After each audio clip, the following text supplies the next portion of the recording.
Selamat malam, Assalamualaikum sahabat cahaya kehidupan semuanya. Kembali di malam ini 23 Oktober 2022, saya membuat sebuah audio catatan harian yang berisi pengalaman, berisi inspirasi tentang aktivitas yang saya kerjakan di seharian ini. Hari Minggu saya ada di rumah Surabaya karena sudah kembali dari Sidoarjo. Jadi biasanya jam setengah 9, jam 9 gitu ya, saya kembali ke Surabaya. Dan saat ini jam 22:42 saya membuat audio ini di teras rumah sambil melihat langit, memandangi bintang, seakan malam ini penuh dengan keharuan. Seharian tadi saya dengan anak-anak, dengan istri, tadi saya main-main di rumah aja di Sidoarjo, ke rumah orang tua juga. Kemudian tadi main badminton gitu, meluangkan waktu bersama mereka, bersama anak-anak. Itu adalah sesuatu yang penting, karena terkadang sebagian orang tua menganggap ketika dia sudah mencukupi kebutuhan, mencukupi pakaian, sandang, pangan, papan, seolah-olah sudah selesai. Padahal membentuk pribadi anak itu jauh lebih penting daripada materi. Terkadang sebagian orang tua gitu ya, memberikan sesuatu yang menurut dia sudah maksimal, padahal anaknya tidak melihat itu. Seorang anak diciptakan Tuhan, seorang manusia diciptakan Tuhan, default settingnya adalah penuh dengan keceriaan, penuh dengan happy, penuh dengan kebahagiaan. Coba aja Anda lihat anak-anak Anda, senyum, ketawa, bermain. Itulah yang Tuhan inginkan kepada kita sebagai manusia. Tapi seringkali orang tua tidak melihat itu, membentak-bentak anaknya, marah-marahi anaknya, barang jatuh sedikit dibentak, anaknya nggak belajar dibentak. Ini Anda menyalahi perintah Tuhan sebetulnya. Kita sebagai orang tua harusnya menyadari ini, bahwa seorang anak manusia itu diciptakan Tuhan untuk selalu santai, untuk selalu enjoy. Bahasa saya adalah di kondisi alpha state. Itu kenapa saya buat metodenya adalah alpha mind control, mengontrol pikiran supaya selalu alpha, selalu santai. Bagaimana menggunakan pikiran dengan benar. Saya ingin mengajak Anda orang tua untuk mengerem gitu ya, mengerem marah-marahnya, mengurangi bentak-bentaknya. Jangan sesekali melampiaskan marah Anda kepada anak-anak. Sekarang Anda mungkin tidak terasa, tapi nanti ketika dewasa itu terekam semua di memori anak-anak Anda. Artinya, ketika dewasa kemudian anak Anda tidak patuh dengan Anda, tidak hormat dengan Anda, jangan menyalahkan anak-anaknya. Ini yang terjadi. Sebagian orang tua ketika sudah senior, anaknya tidak di rumah, anaknya terkesan tidak hormat, marah-marah gitu ya, nyalahkan anaknya, dibilang anak gak tahu diri lah dan sebagainya. Padahal anak-anak kita adalah didikan kita, harusnya introspeksi.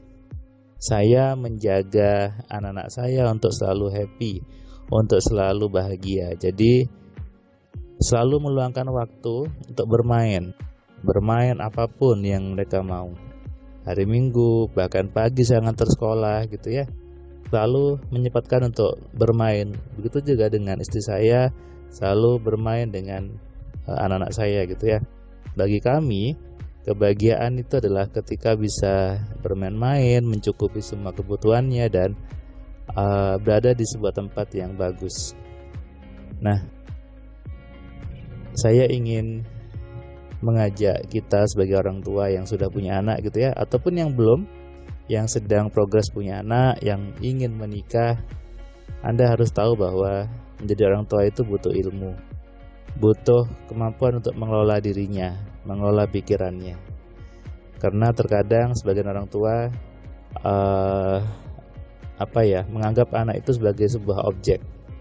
Ini suatu yang keliru. Padahal harusnya orang tua menjadikan anaknya sebagai suatu subjek yang nantinya menjadi kebanggaan bagi orang tuanya.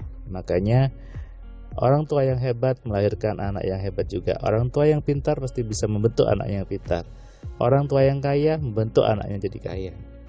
Kalau Anda ingin anak Anda kaya, anak Anda sukses, anak Anda pintar, maka pintarkan dulu diri Anda, hebatkan dulu diri Anda, kayakan dulu diri Anda, diri kita, maka kita jadi tahu bagaimana membentuk pribadi yang kaya kepada anak-anak kita. Jangan menyalahkan anaknya nilainya jelek, jangan menyalahkan anaknya tidak rajin ibadah, jangan menyalahkan anaknya tidak rajin belajar. Suatu yang salah gitu ya, apalagi dibentak-bentak sampai dipukuli gitu. Saya miris kadang gitu. Ketika ada berita orang tua mukuli anaknya, kemudian bentak gitu. Anda tidak memikirkan masa depannya. Pikiran seorang anak ketika dibentak-bentak akhirnya apa? Dia menjadi takut, bahkan menjadi gagap. Ketika bicara sama orang jadi takut, bermimpi jadi takut. Kenapa? Karena dari kecil dihalang-halangi impiannya, dibatasi impiannya, tidak diberikan kemerdekaan untuk bermimpi. Mengapa? Karena Anda dan orang tuanya juga takut untuk bermimpi.